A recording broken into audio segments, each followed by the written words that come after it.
Hi guys, welcome to spoken English guru. आप सभी का स्वागत है इंग्लिश स्पीकिंग कोर्स के डे 75 में।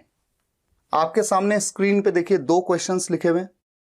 दोनों क्वेश्चंस लगभग एक जैसे ही आपको दिख रहे हैं।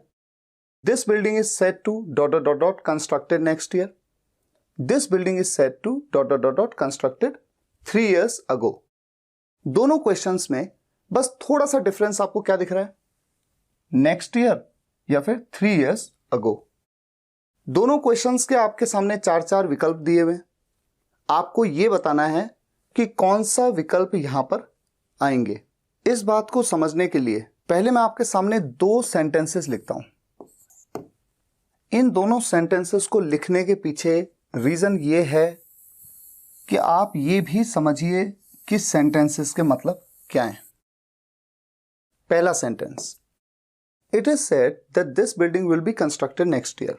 यह कहा जाता है कि यह बिल्डिंग अगले साल कंस्ट्रक्ट की जाएगी, यानी अगले साल बनाई जाएगी। ठीक हो गया। जबकि दूसरा सेंटेंस, इट इज सेड, यह कहा जाता है कि this building was constructed 3 years अगो। यह बिल्डिंग 3 साल पहले बनाई गई। ठीक है ना। इसमें अगले साल बनाई जाएगी और इसमें 3 साल पहले बनाई गई। तो ये बात हो रही है बिल्डिंग के कंस्ट्रक्ट हो चुके होने की, यानी बीते कल की। जबकि इस केस में फ्यूचर में बिल्डिंग बनाई जाएगी। ये जो पहला वाला सेंटेंस है, ये सेंटेंस इस तरह से भी बनाया जा सकता है, जहां पर कि आप क्या करते हैं, ये पूरा पोर्शन हटाते हैं, आप दिस बिल्डिंग इसे सब्जेक्ट बना देते हैं और उसके बाद इज सेट टू लगाते हैं और फिर आगे का सेंटेंस कंस्ट्रक्ट करते हैं। यह बात मैंने आपको सेट टू के फॉर्मेशन में बताई है। जबकि ये जो दूसरा वाला सेंटेंस है, जिसमें बीते कल में बिल्डिंग बनाए जा चुके होने की बात हो गई कि बनाई गई, बिल्डिंग तो बन चुकी, ये वाला केस है। This building is set two, उसके बाद फॉर्मेशन बनाते हैं। सेट टू के ही फॉर्मेशन में बताया था, अभी बताऊंगा कैसे। कंस्ट्रक्टेड 3 years अगो। तो ये जो 3 years अगो है देखिए, और ये जो नेक्स्ट ईयर है ये देखिए। ठीक है। अब आपको कुछ याद आ रहा है कि यहां पर क्या आएगा और यहां पर क्या आएगा। सोचिए आप, जब भी फ्यूचर में किसी काम को किए जाने के बारे में बताया जाता है, ऐसे में सेड के तुरंत बाद क्या आता है, टू बी। ये ऑप्शन सही है। जबकि जब बीते हुए कल में किसी काम के हो गए होने की बात होती है, ऐसे में सेड के बाद क्या आता है, टू हैव बीन। यहां पर क्या आएगा, हैव बीन। अगर आपने सेट टू के फॉर्मेशन की वीडियो को देखा है इस इंग्लिश स्पीकिंग कोर्स में, तो ऐसा हो ही नहीं सकता कि आप इन सेंटेंसेस को ना बना पाते। और आपको मैंने ये सब चीजें बताई थी उसमें। पहले मैंने आपको ये बताया था कि जो मूल सेंटेंस है, जो बेसिक सेंटेंस है, वो किस तरह का है, उसको किस तरह से कंस्ट्रक्ट किया जा सकता है सेट टू के फॉर्मेशन में। और सेट के बाद टू बी लगेगा या टू हैव बीन लगेगा, ये इस बात पे डिपेंड होगा जो एक्शन है वो भविष्य में लिया जाएगा या वो पास्ट में लिया जा चुका है। अब जो आपके सामने ये 2 क्वेश्चंस हैं, इन दोनों क्वेश्चंस में एक वर्ड कॉमन है, ADDRESS। व्हाट इज योर, इसे क्या बोलेंगे, कैसे प्रोनाउंस करेंगे, उच्चारण कैसे करेंगे, एड्रेस या एड्रेस। और दूसरे क्वेश्चन में I have come here to address या एड्रेस। ध्यान से सोचिए, प्रोनाउंसिएशन की वीडियो में, इसी कोर्स में मैंने आपको ये बात बताई हुई है। थोड़ा सोचिए, अपना आंसर तैयार करिए, फिर देखिए कि क्या एग्जैक्ट आंसर।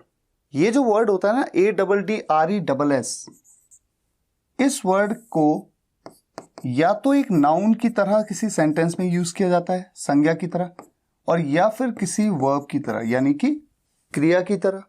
ठीक है। जब एज अ नाउन यूज करते हैं तो इसका मतलब होता है पता, जैसे हम किसी का पता पूछते हैं। और जब एज अ वर्ब यूज करते हैं तो इसका मतलब होता है संबोधित करना।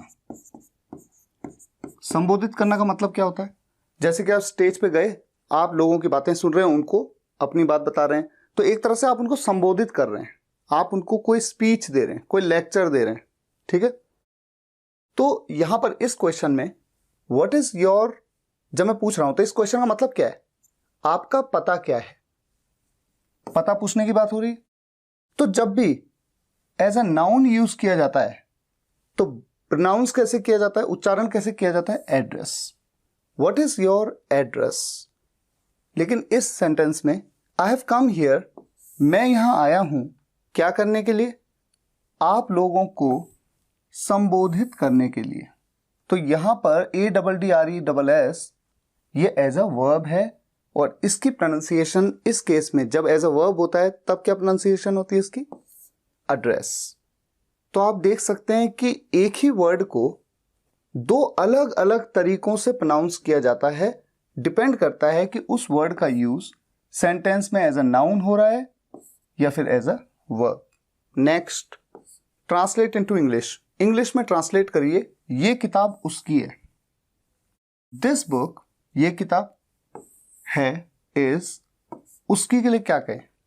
अगर कोई लड़की है मान लीजिए, उसकी ये किताब, दिस बुक इज हर्स या दिस बुक इज हर, सोचिए क्या आंसर सही है। मान लीजिए मैं ये कहता कि ये किताब मेरी है, तो जनरली इसके लिए आपने सेंटेंस सुना है, क्या सेंटेंस होता है, दिस बुक इज माइन। वैसे तो इसी बात को कहने का एक और तरीका भी तो हो सकता है।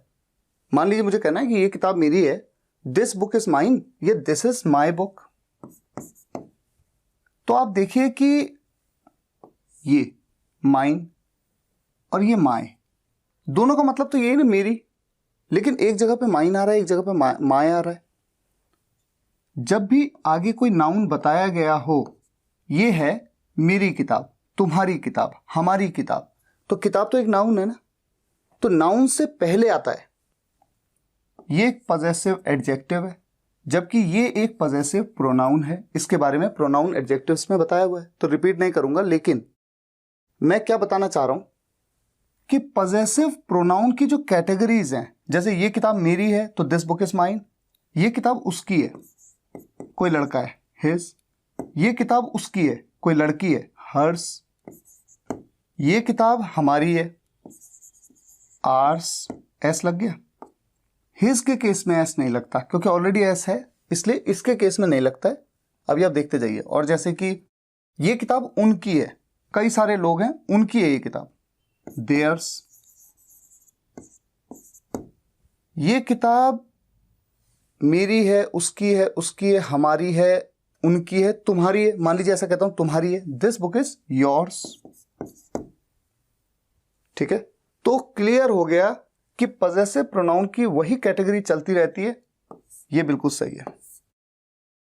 और अगर इसी बात को इधर कहते, दिस इज माई बुक की जगह किसी लड़के की बुक है, दिस इज हिज बुक, किसी लड़की की बुक है, दिस इज हर बुक, यहां पर एस नहीं लगता है। तो पजेसिव प्रोनाउन में ये देखिए एस लग रहा है, लेकिन पजेसिव एडजेक्टिव में नहीं लग रहा है। और फिर ये हमारी किताब है, दिस इज आर बुक, ये उनकी किताब है, दिस इज देयर बुक, ये तुम्हारी किताब है, दिस इज योर बुक। यहां तो एस नहीं लगा ना कहीं, इसमें लगा। लेकिन हां ये बात सही है कि his as a possessive pronoun भी, एज अ पजेसिव एडजेक्टिव भी बिल्कुल सेम स्पेलिंग आती है। ये तो एक एडिशनल इंफॉर्मेशन है। कुल मिला के यहां पर सही विकल्प क्या है, ए। अब आ जाइए इस क्वेश्चन पे, he is dot dot dot SI in the police. SI किसका शॉर्ट फॉर्म है, सब इंस्पेक्टर का। वो है एक सब इंस्पेक्टर पुलिस में। एक के लिए अ का यूज करें, ए का या एन का। आप में से कई स्टूडेंट्स के मन में ये आ सकता है कि यहां पर ए का यूज होना चाहिए। ऐसा इसलिए क्योंकि अगला वर्ड जो है वो क्या है, SI। एस ये तो एक कॉन्सोनेंट है यानी व्यंजन है, तो ए का यूज तो हम करते हैं जब नेक्स्ट वर्ड की शुरुआत किसी व्यंजन से हो, और एन का यूज करते हैं जब नेक्स्ट वर्ड की शुरुआत किसी वॉवल से हो यानी कि स्वर से हो। तो इसलिए आपको लगेगा ए आएगा, लेकिन ये गलत है। गलत क्यों है, क्योंकि बात ये नहीं होती कि अगले वर्ड की शुरुआत किस लेटर से हो रही है। लेटर कौन है, वॉवल है या कॉन्सोनेंट। मैटर ये करता है कि अगले वर्ड की शुरुआत किस साउंड से हो रही है। तो इसका साउंड देखिए, जब आप इसे बोलते हैं SI तो साउंड क्या आ रहा है, साउंड आ रहा है ए का। बोल तो आप एस रहे हैं देखिए, लेकिन आप एस कैसे बोल रहे हैं, एस। ए का साउंड आ रहा है। तो जब साउंड आ रहा है किसी वोवल का, स्वर का, ऐसे में यूज करना होता है एन। और अगर साउंड आता है किसी कॉन्सोनेंट का यानी व्यंजन का, तो करना होता है यूज अ यानी ए। जब सेंटेंस में यूज होता है तो हमेशा अ बोला जाता है। वैसे ही लेटर के फॉर्म में अगर आप देखें तो क्या ये ए है। तो ऐसे केस में चूंकि वोवल साउंड से शुरुआत हो रही है, आप यूज करेंगे an. He is an S I in the police. Next question, translate into English. मुझे भिजवाया गया। मान लीजिए आपको किसी को ये बात कहनी है, मुझे भिजवाया गया, तो इस बात को आप इंग्लिश में कैसे बोलेंगे? आपके सामने 4 ऑप्शन है, पहले सोचिए, खुद सोचिए कि कैसे बनाया जाएगा। आप में से किसी के मन में आ सकता है आई वॉज सेंट। ये गलत है। आई वॉज सेंट मतलब तो मुझे भेजा गया, मुझे भेजा नहीं गया। मैंने कहा मुझे भिजवाया गया। और इन दोनों सेंटेंस में फर्क होता है, क्योंकि आपको तो ये लगेगा कि मुझे भेजा गया बोलो चाहे मुझे भिजवाया गया बोलो, बात तो एक ही है। लेकिन कई बार चीजें बहुत अलग होती हैं। जैसे मान लीजिए कि मेरे को कहीं भेजा गया और आप, मेरे दोस्त ने मुझे बोला कि तुझे इस डिपार्टमेंट से उस डिपार्टमेंट में भेजा गया है। और मैंने तब क्या कहा? मैंने कहा भेजा नहीं गया है, मुझे भिजवाया गया है और इसके पीछे किसी और का हाथ है। तो भेजा नहीं गया है बल्कि भिजवाया गया है। फर्क है ना इन दोनों चीजों में। भिजवाया के केस में कोई थर्ड पर्सन इन्वॉल्व हो रहा है, और भेजने के केस में मेरे ही डिपार्टमेंट ने मुझे ऑर्डर दिया कि उस डिपार्टमेंट में चले जाओ। तो जैसा हम हिंदी में बोलते हैं वैसे ही एक्सप्रेशन इंग्लिश में भी तो होना चाहिए। इसलिए इन दोनों सेंटेंसेस में फर्क होता है। तो मुझे भिजवाया गया के लिए आई वॉज सेंट तो हम कभी कह नहीं सकते। अब हमें यह सोचना है कि यहां पर क्या कहा जा रहा है। मुझे भिजवाया गया, भेजा नहीं गया बल्कि भिजवाया गया, यानी काम को किया नहीं गया बल्कि करवाया गया। ऐसे केसेस में सेंटेंस कैसा होता है? कॉजेटिव वर्ब का। अब दूसरी बात, ये सेंटेंस एक्टिव में है या पैसिव में? मुझे भिजवाया गया किसी के द्वारा। किसने भेजा ये नहीं बताया, पर किसी के द्वारा भिजवाया गया। ठीक है, ऐसा सेंटेंस पैसिव में होता है। तो हमने ये 2 बातें तो पकड़ ली हैं, और ये बातें इस इंग्लिश स्पीकिंग कोर्स में ये दोनों ही तरह की वीडियोस को कवर किया गया है। अब तीसरी चीज देखिए, मुझे भिजवाया गया। अब हमें ये पकड़ना है किस टेंस का सेंटेंस है। आया गया, उठा बैठा, रोया सोया, किसी काम को किया गया, तो ये पास्ट इंडेफिनिट है। और पास्ट इंडेफिनिट सेंटेंस में, पास्ट इंडेफिनिट टेंस के पैसिव वॉइस के सेंटेंसेस का रूल क्या होता है? सबसे पहले सब्जेक्ट है आई, यहां पर भी है यहां पर भी है। ठीक है, पैसिव वॉइस के सेंटेंस में हमेशा पास्ट इंडेफिनिट के पैसिव में वॉज का यूज किया जाता है एज अ हेल्पिंग वर्ब। तीनों जगह पे ये है। अब तीसरा पॉइंट, पैसिव वॉइस के सेंटेंस में जो भी सेंटेंस की मेन वर्ब है उसकी थर्ड फॉर्म का यूज होता है। और पॉजिटिव वर्ब के इस तरह के सेंटेंसेस की जो मेन वर्ब होती है मेक, उसकी थर्ड फॉर्म का यूज तीनों जगह पे किया गया है। लेकिन अब अगला पॉइंट ज्यादा इंपॉर्टेंट है, जो इन 3 में से एक को एलिमिनेट कर देगा। वो क्या है पॉइंट? जब भी पैसिव वॉइस में सेंटेंस होता है पॉजिटिव वर्ब का, टू का यूज जरूर किया जाता है, जबकि यहां पर टू का यूज नहीं हो रहा है, इसलिए ये सेंटेंस तो सही नहीं हो सकता। अब उसके बाद ये सही है कि ये सही है? आपके मन में आ सकता है कि भेजने की बात हो रही है तो सेंड का यूज होना चाहिए। ठीक है, तो आपको याद दिला दूं, पॉजिटिव वर्ब्स के केसेस में हमेशा आपने ये देखा है मेन वर्ब की तो हमेशा थर्ड फॉर्म, लेकिन उसके बाद जो भी सेकेंडरी वर्ब है उसकी हमेशा फर्स्ट फॉर्म। ये तो फर्स्ट फॉर्म नहीं है, इसलिए ये सेंटेंस भी गलत है। लेकिन अब एक चीज आपके मन में और आ सकती है, अगर यहां पर सेंट की जगह सेंड होता, SEND, तो शायद आपको ऐसा लगता कि ये है करेक्ट ऑप्शन। लेकिन आप याद करिए, पॉजिटिव वर्ब्स के रूल के हिसाब से हमेशा ये देखा जाता है कि जो भी सब्जेक्ट है उसने क्या काम किया, जो काम उसने किया वो बताया जाता है। अब देखिए, मुझे भिजवाया गया, सब्जेक्ट हूं मैं, तो मैंने भेजने का काम थोड़ी किया, मैंने तो जाने का काम किया। मुझे भिजवाया किसी ने और मैं गया, तो मैंने जाने का काम किया। तो जो काम मैंने किया वो है यहां पर आना चाहिए, जबकि इसमें क्या है, मैंने भेजा नहीं ना, मुझे तो भिजवाया गया, मैं तो गया। तो ये बात पॉजिटिव वर्ब्स में क्लियर की गई है अगर आपने टेंस की वीडियो, कॉजेटिव वर्ब की वीडियो, पैसिव वॉइस की वीडियो नहीं देखी है तो आप चीज़ों को थोड़ा समझ नहीं पा रहे होंगे। ठीक हो गया, आगे बढ़ते हैं। Next question, translate into English. उसे घर जाना पड़ा होगा। सोचिए कौन सा सेंटेंस सही है। He will have to go home, he would have to go home, he would have had to go home. पहले वाले ऑप्शन में he will have to, will have to का यूज तो हम तब करते हैं, मॉडल वर्ब्स में बताया था, जब हमें कहना होता है किसी काम को करना पड़ेगा, उसे घर जाना पड़ेगा। अगर ऐसा होता सेंटेंस तो he will have to go home. उसे घर जाना पड़ता, ऐसे में he would have to go home. लेकिन उसे घर जाना पड़ा होगा, ऐसे में मैंने आपको क्या बताया था, he would have had to go home. तो वुड हैव हैड टू का यूज होगा यहां पर। ऑप्शन सी बिल्कुल सही है। अगला क्वेश्चन आपके सामने है, he wants to dot dot dot dot at least 10 kgs weight. वो कम से कम 10 किलो वेट कम करना चाहता है। 3 ऑप्शंस आपके सामने, सोचिए कौन सा ऑप्शन सही है। ये जो पहला ऑप्शन है, इसे कैसे बोला जाता है, इसे कहा जाता है लूज। ज के नीचे बिंदु भी होता है, ये ध्यान रखें, ज का साउंड, लूज। ये जो है ये है लॉस। लॉस मतलब क्या होता है, हानि या नुकसान। ये एक नाउन है। जबकि ये जो है LOOSE, इसे भी प्रोनाउंस किया जाता है लूज। तो ये और ये सेम तरीके से प्रोनाउंस किए जाते हैं, लेकिन इसका मतलब क्या होता है, ढीला। जैसे आपकी शर्ट ढीली है, योर शर्ट इज लूज। लेकिन ये जो लूज है, इसका मतलब होता है कम करना, घटाना। तो यहां पर सही ऑप्शन है ये वाला, he wants to lose at least 10 kgs weight. Next, I have dot dot dot the shirt behind the door.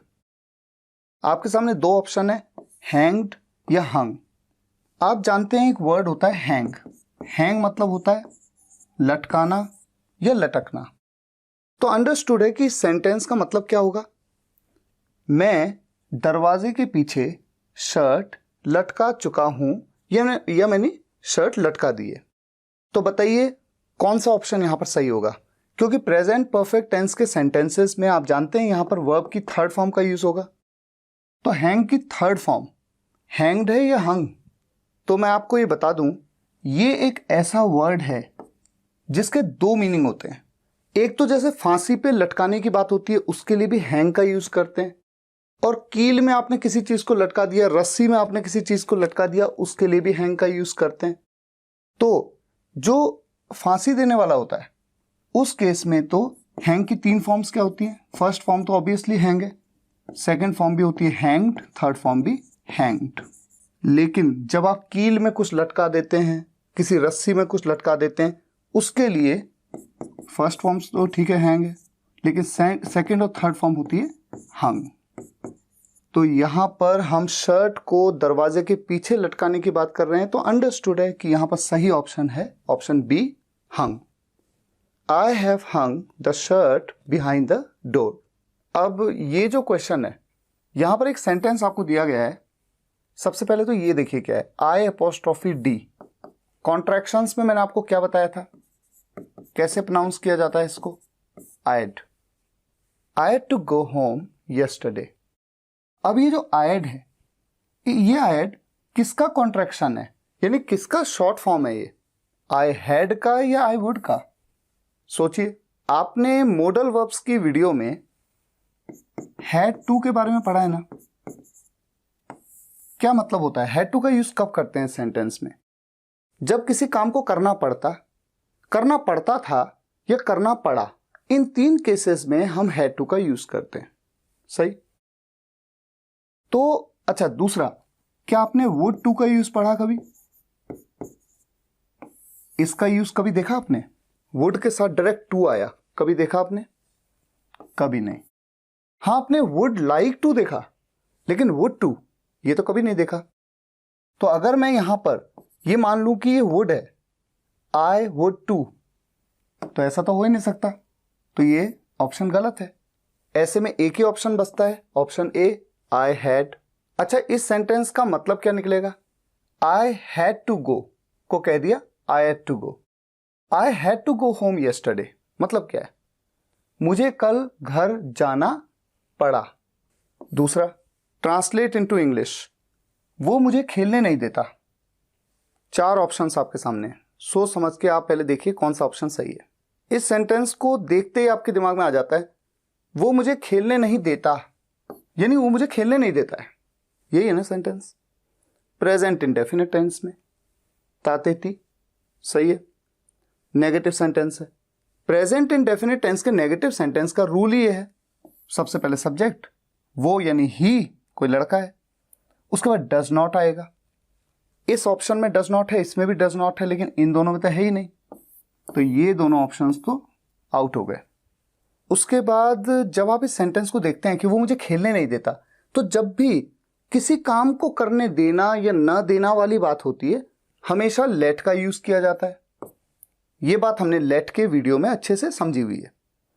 और आपको ये पता ही है कि लेट हमेशा, ये देखिए फर्स्ट फॉर्म यहां पर आ ही रही है। लेट की तो तीनों फॉर्म्स लेट होती हैं, लेकिन हमेशा प्रेजेंट इंडेफिनिट टेंस के रूल के हिसाब से वर्ब की फर्स्ट फॉर्म ठीक है, दोनों जगह पे सही है। उसके बाद क्या बताया जाता है? किसे नहीं करने देता वो काम। सब्जेक्ट है वो किसे नहीं करने देता? मुझे, तो मैं आ गया ऑब्जेक्टिव पार्ट में मी, ठीक है। अब प्लेड आएगा, ये प्ले। लेट के वीडियो में आपने अच्छे से इस बात को समझा है कि हमेशा वर्ब की फर्स्ट फॉर्म का यूज किया जाता है ऑब्जेक्टिव प्रोनाउन के बाद में, तो ये नहीं आएगा, इसलिए ये ऑप्शन गलत है। तो ऑप्शन सही क्या है? Option B. तो जब आप किसी कॉन्सेप्ट को सीख लेते हैं उसके बाद उसकी प्रैक्टिस करना और उससे रिलेटेड क्विज को अटेम्प्ट करना भी बहुत इंपॉर्टेंट होता है, वरना कॉन्सेप्ट आपको उतना क्लियर नहीं हो पाता। और इंग्लिश आप सीख रहे हैं तो बहुत मेहनत करने की आपको जरूरत है, क्योंकि आप जानते हैं कि बहुत से लोग ट्राई करते हैं लेकिन अल्टीमेटली वो अपनी मंजिल तक पहुंच नहीं पाते, क्योंकि कहीं ना कहीं एफर्ट्स में कुछ कमी रह जाती है, ठीक है ना। तो प्रैक्टिस और क्विज का बहुत इंपॉर्टेंट रोल है। आपके पास मेरी प्रैक्टिस की बुक भी है, आपके पास मेरी क्विज की बुक भी है। दोनों बुक से जब जब टाइम मिलता है प्रैक्टिस भी करें, क्विज भी अटेम्प्ट करें, अलग अलग चीजों को आप सीखेंगे। फिलहाल आज के लिए यहीं तक। अगर आपको ये वीडियो लेक्चर पसंद आया हो, वीडियो को लाइक और शेयर जरूर करिएगा। कमेंट्स में बताइएगा कैसा लगा। मिलते हैं नेक्स्ट वीडियो लेक्चर में, तब तक के लिए टेक केयर, गुड बाय।